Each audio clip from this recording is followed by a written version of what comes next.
Luca Nation, you guys are going to enjoy this episode because it's going to be an AFC NFC divisional round preview type of episode.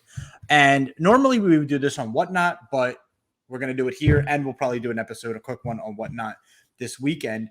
And this is one of those rare weekends. I think if we look back to last year, it didn't really have much implications in terms of cards.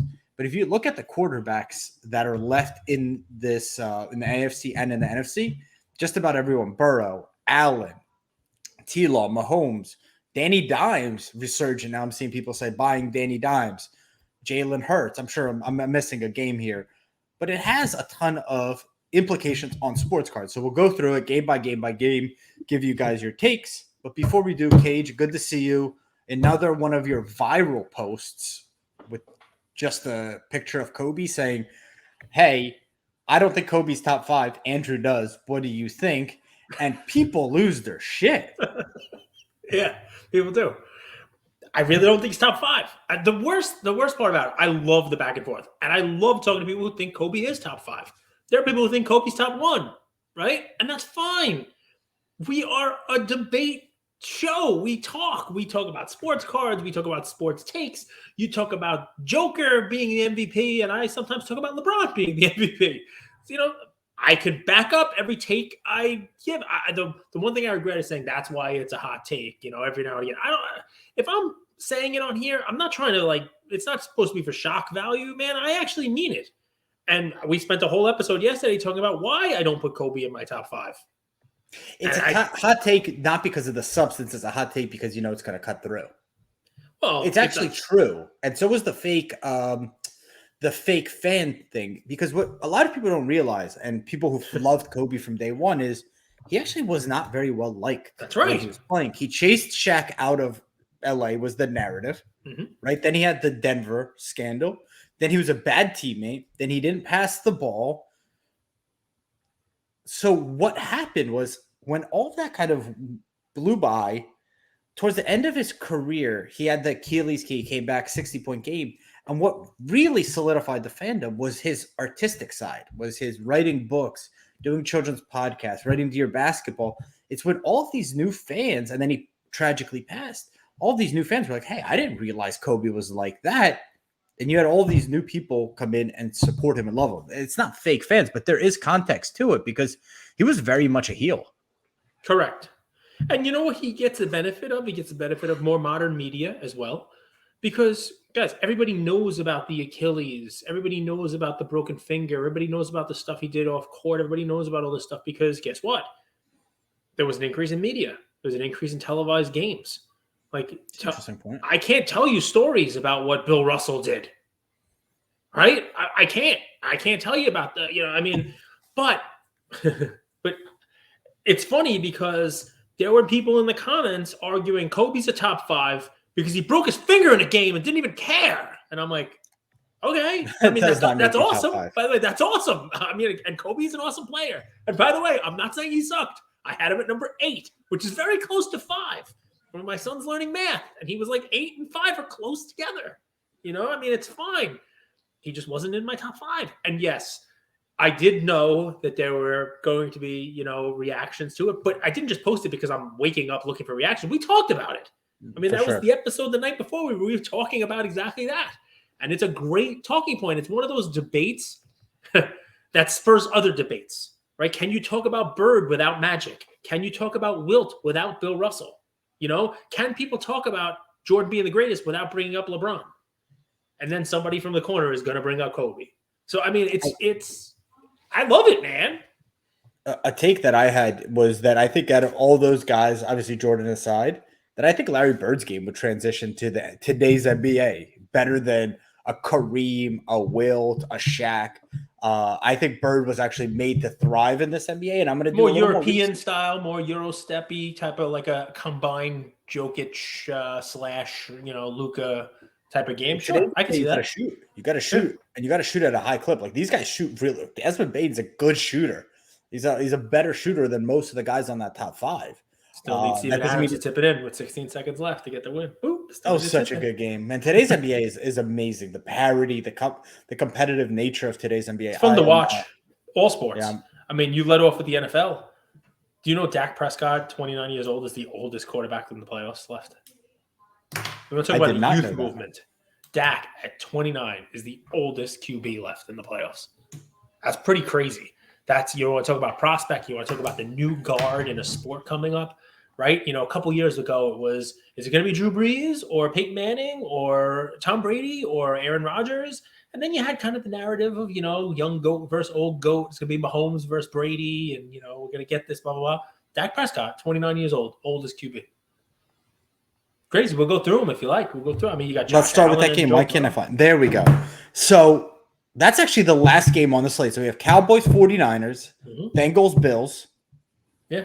Eagles, Giants. So let's go one at a time, Chiefs, man. Jaguars. Cowboys, 49ers. I mean, Brock Purdy is the gift that keeps on giving for breakers. If it wasn't for Brock Purdy, no one would want to break football cards. And Panini's got football coming out. We're going to have all these, high-end football stuff. And believe it or not, I've seen breakers go, Brock Purdy! Imagine that. Imagine playing that in the beginning of the year. Mr. Irrelevant was going to be the guy that C. Blez was having his heart attack about. Doing his little dance. The C. Blez dance. I know you What worries me about that? Because I actually think Purdy's very good. Mm-hmm. I think just because someone's drafted low scouts miss all the time. Of course. What worries me more is that the cards that people buy are not going to be the ones that matter. Junk? Yeah, like a one-of-one sticker auto. It's a very frustrating thing to buy. I mean, the one thing that may save Brock Purdy is that there are releases coming out. Like I think Illusions comes out this week. Right? So let's just think for a second. You're like, there's a product called Illusions? Yes, I like there Illusions. is. It's the acetate cards. I like Illusions a lot. They haven't caught on, but they're cool cards. Because the production process is so delayed and it takes so long, and because everything is so backed up, and because Brock Purdy was so damn irrelevant, I don't think he's in the release. So Is that right?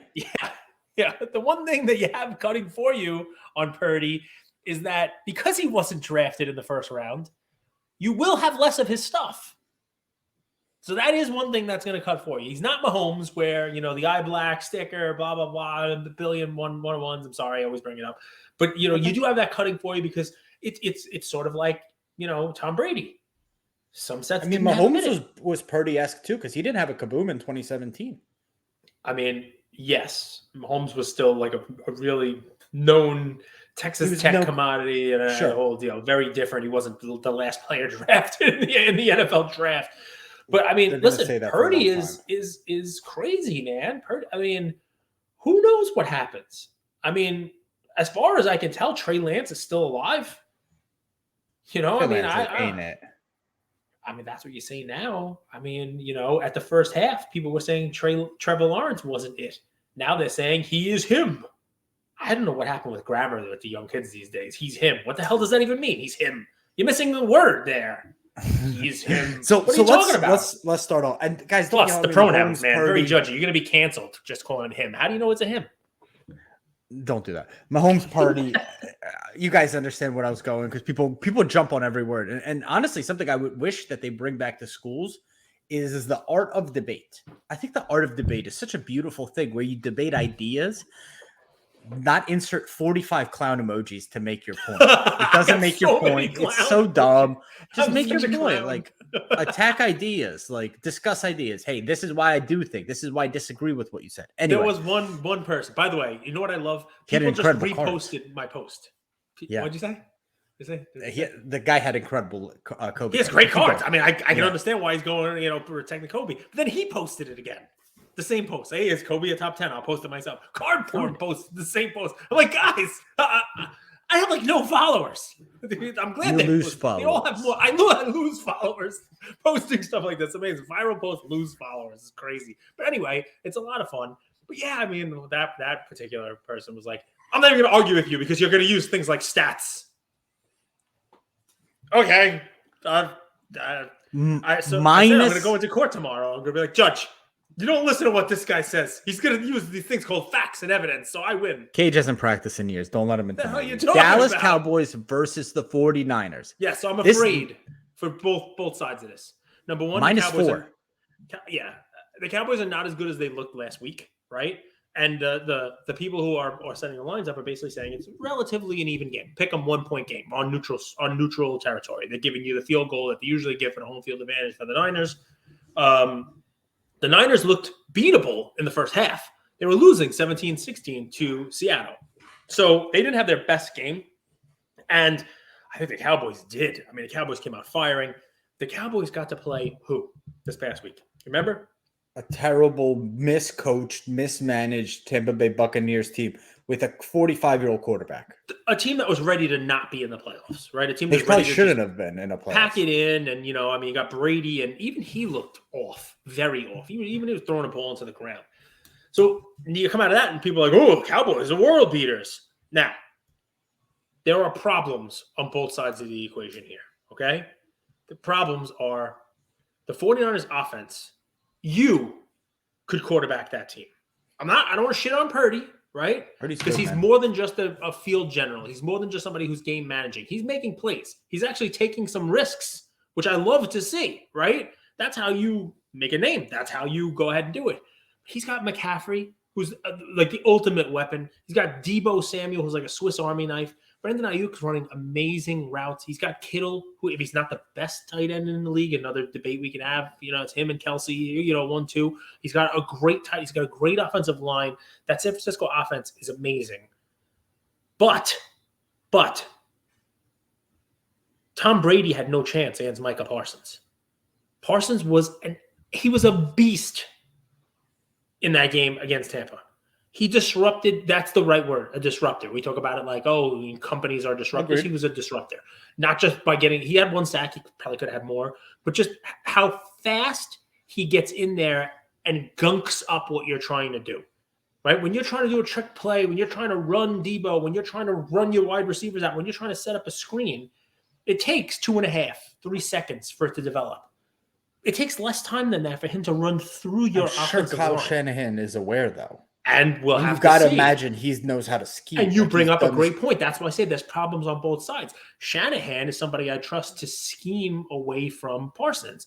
I don't know that I trust McCarthy as much to figure out a way to get Parsons a free run or to open him up to run stunts. I think coaching benefits the Niners, right? I think overall offensive talent benefits the Niners, even though they're running Mr. Irrelevant to quarterback. Dak is, I would say, wildly inconsistent. I think he led the NFL in interceptions this year. If not, he came damn close, to doing that, even though he missed some time. And their offense, it's hit or miss. I don't know why they have this reliance on Ezekiel Elliott. I mean, his best days are way behind him, and they should just let Tony Pollard just be their feature back. He's much more explosive. I would be nervous betting on the Cowboys in this game. I think the 4 spread is correct because it's an interesting thing here. You think it's correct? Yeah. I think it's the 49ers are better in every aspect of this game. And the only thing, and this confuses people, is Brock Purdy, Mr. Irrelevant. Okay, he's the last person drafted. Yep. So all these people, these smart people, made decisions and they passed on it. But if you look at the guy, he's got the tools, he has the weapons, and then everywhere else on the field, the Niners are better. And don't even get me on special teams and kicking. He got defense. The Niners. What does it mean? He's got the tools. He has Deebo. Those are the weapons. He said he's got the tools and he's got the weapons. So he's an accurate passer. Yeah. He's got a good arm. I mean, he's in the NFL. He's got a better arm than me, But Shaq Thompson on the Dolphins was a terrible college quarterback. This guy was. By the way, he actually had a very good game. He had a good 65% passer, 66, 67, and then his senior year 72% passer, 19 touchdowns, 27. Iowa State, a decent conference. It's not like a terrible conference. It's Big 12. Brock Purdy's not going out there and winning you the game. The hope is that he doesn't lose it. Agreed. Right? So that's that. I think the Niners win the game. Dak is a better player. No. And that's why I said offense, I give the Niners, right? I give the San Francisco defense and the Dallas defense, they both have interesting pieces to them, right? I love Bosa. I love Micah Parsons. You could almost cancel him out. I think Parsons has a slight advantage there. I like the opportunistic defense that Dallas brings. Remember, they have Diggs, right? And he's a guy who takes chances and with a quarterback who, if they're not running away, so Purdy's been winning basically every game. I mean, they were losing for 2 seconds against Seattle, but they were, it was 17-16. He hasn't been in face adversity mode where he has to take a chance and press. And if he does, that Dallas defense is an opportunistic defense. So there is a game flow where you could see if they have to lean on Purdy to make plays, like it could get bad for them. I don't see it going that way. I would have set the spread probably at San Francisco 5.5. All right. So I like 4. I think 5.5. Could I see 49ers winning the game by a field goal? Sure. Did that crap with Maher, the kicker missing 4 extra points? They have to go out and sign another kicker. I don't know who they're going to use to kick this week. That has to be in their brains. Like that has to be something that they're thinking about, the Cowboys. And just generally speaking, the Cowboys were very hot and cold this year. They just were. You know what I mean? At times they looked like they could be beat by anyone, and they were beat by anyone. And at times, there was a time there, week 13, where their defense was hitting and their offense had an offensive performance like they had this past week. And you're like, this team could do some stuff. The best version of the Cowboys can beat the 49ers. Problem is in 19 weeks playing this year, you've seen that best team twice. Yeah. Amazing. And it's against significantly inferior competition to what they're going to be facing against the Niners. Prediction. Niners win. I think 31-20 Niners win is my prediction. I think Niners win and cover that 4. Sure. Yes, I like that. 31-20. All right, fair. Bengals, Bills. I was rooting for the Bills to lose after watching what they did against the Dolphins. That was a joke. I mean, both of these teams could have and should have lost this past week. The Ravens should have beaten the Bengals.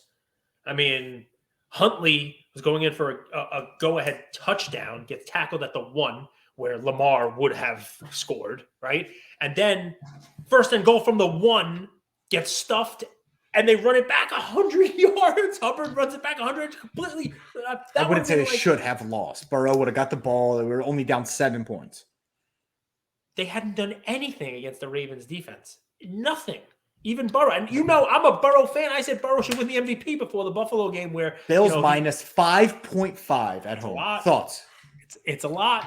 It's a lot, and it's not, one of these games where it's going to be like crazy snow, and it's not like the Bengals can't play in bad weather anyway. It's a lot of points. I do believe this game is decided by a field goal by whichever team has the ball last. Whichever one of these quarterbacks has the ball in their hands last, they go down swinging. So I think 5.5 is too much. I think the Bengals could win the game. I also think Buffalo could win the game, but if Buffalo wins, it's them winning it with a last-minute drive for a field goal. So take that call. Because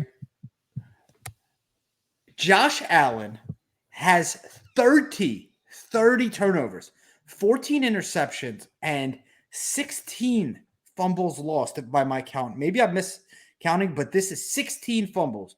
This, to me, is the game where we all realize how much of a fraud team this Buffalo Bills team is. Their coach doesn't know how to scheme, doesn't know how to prepare. They are up and down. They hope that they could gunsling their way to victory. And this is the game where I think we finally realize Burrow is head and shoulders above Herbert, head and shoulders above Josh Allen, head and shoulders above the rest of the crop, cream of the crop, except for Patrick Mahomes. Bengals win this one. I don't know if it's even close. I think this might be a blowout. The only thing that scares me is the offensive line for the Bengals. But here's what I think has going for them. He's already kind of had a year where last year they had a terrible offensive line, still made the Super Bowl. But he has another year under his belt with the backups again to know. This is a blowout for me. Bengals are just a better team, better quarterback.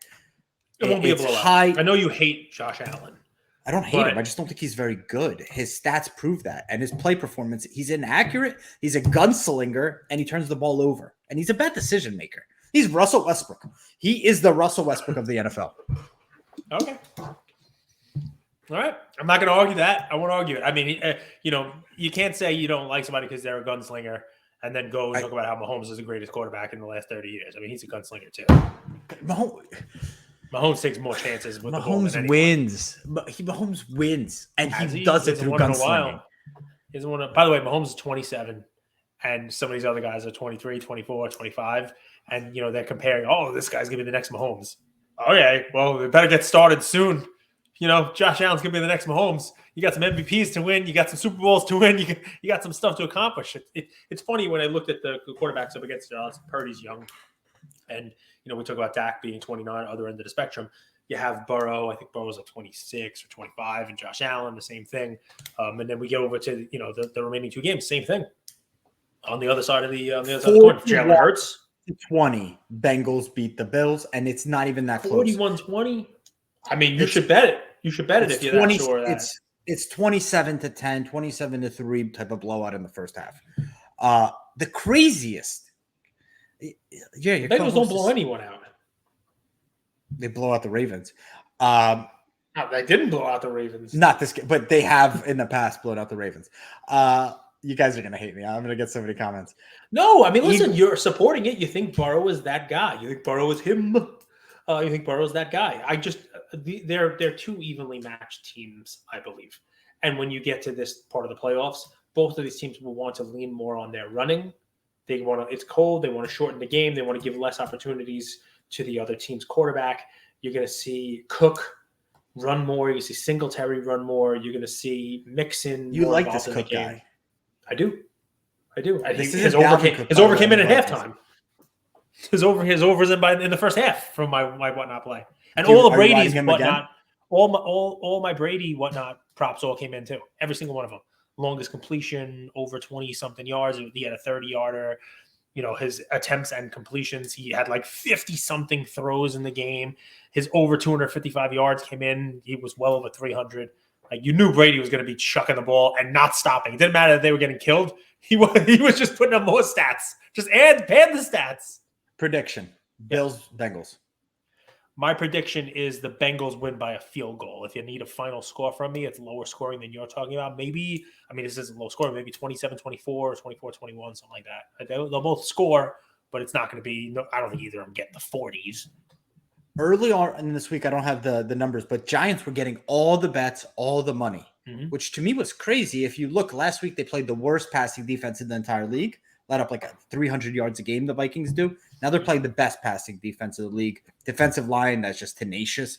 Good cornerbacks, just a good defense. Line is Eagles minus 7.5. Most of the money and most of the action's going on the Giants. Thoughts?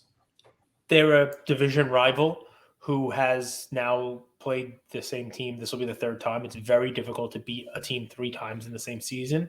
The numbers tell you that usually if that team that's lost twice doesn't come back and win that third game, at least it's a closer game than it has been. This one I like because it's 7.5. I'm not a Giant believer. You asked me to give a hot take earlier in the year, and it was that the Giants, were like 7-1 at the time. They weren't going to win another game. They won some games. They lost some more than they won.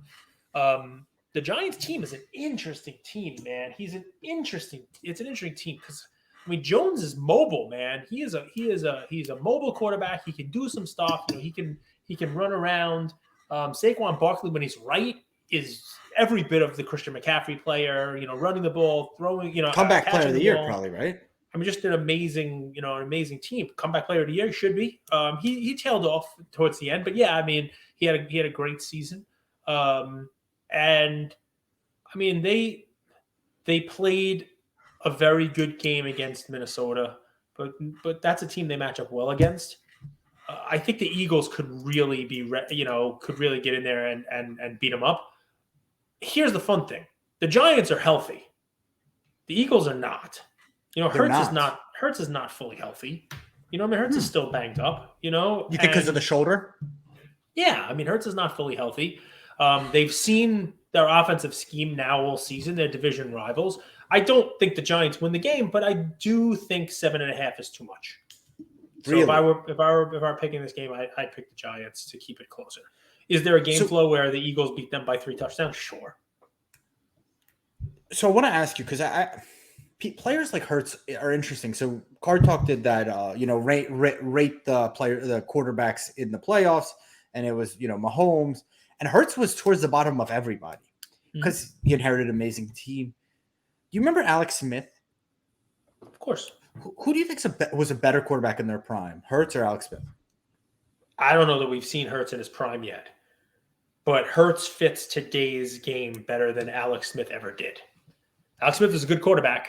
He was a good quarterback, but Hurts has the ability, if he takes anything like the step that he took from last year to this year to next, the progression there would be amazing because he is right now playing like the prototypical NFL quarterback, somebody who can throw and run, right? Like, I love Burrow.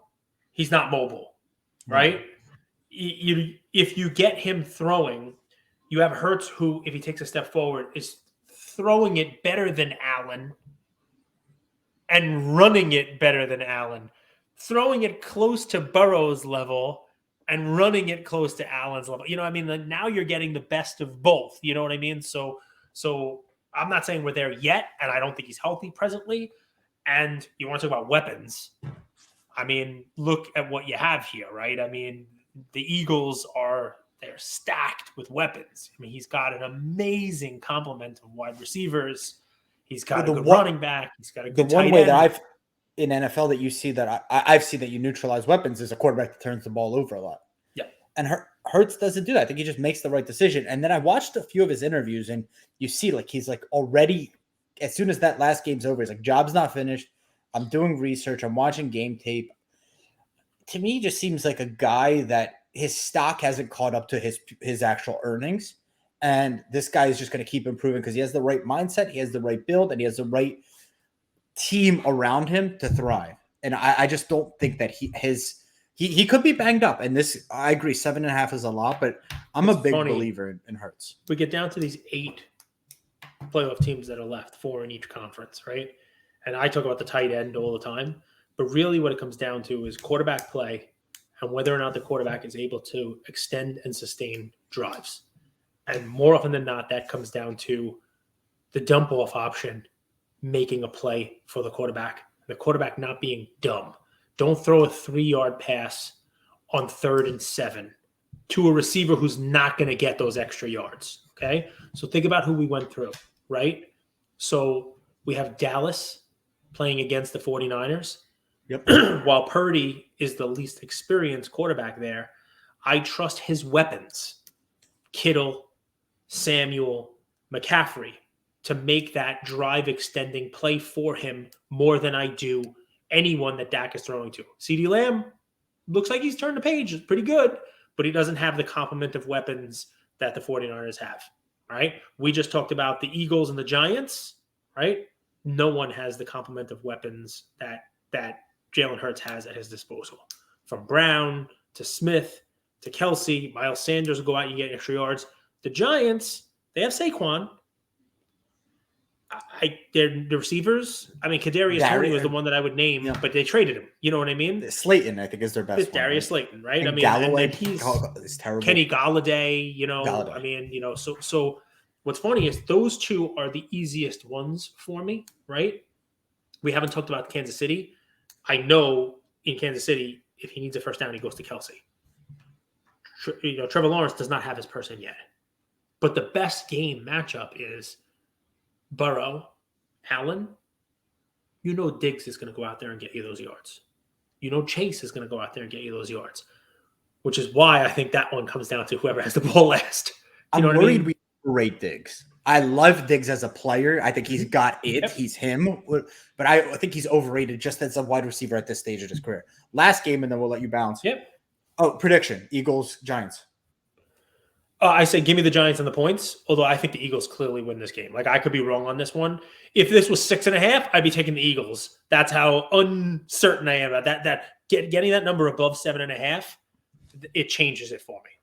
It's one I would if you're feeling that as well, you tease down. Correct. And there's a lot of really nice games you could tease here. Chiefs, Jaguars. Do the Jags have a chance? Is T-Law him? You're saying no. No. I'm saying double-digit win for the Chiefs. This is just one of those things where when it's all said and done, I know the narrative on T-Law cardholders is going to be, well, he took a step. He can't ever complain about the step that he took. Look at this huge step that he took, and wait till next year. I'm buying him at the Nationals because you know what he just did? He did kind of what Burrow did. All right, well, after this week, let's see if Burrow continues to take a step, progression forward. look what he did. He had a bad year, and they're building around him, and they're going to get some draft picks, and the defense is solid, and the backyard guys love him. So clearly, he can't be that bad. So I already know the narrative there. This is a team that they just used every lucky rabbit's foot they could ever pull out in this comeback against a really badly coached team. A team that was ripe to be, eliminated there and probably didn't even belong in the playoffs to begin with. I remember when I told you the Chargers are making the playoffs, Herbert's making the playoffs. Like, he doesn't even have to play the last week. And you're like, get out of here. The Chargers are making Herbert's making the playoffs? Like, it was a surprise. You were like, really? I thought they were losing. I thought they were terrible. So they just used every bit of luck, every horseshoe they had to get here.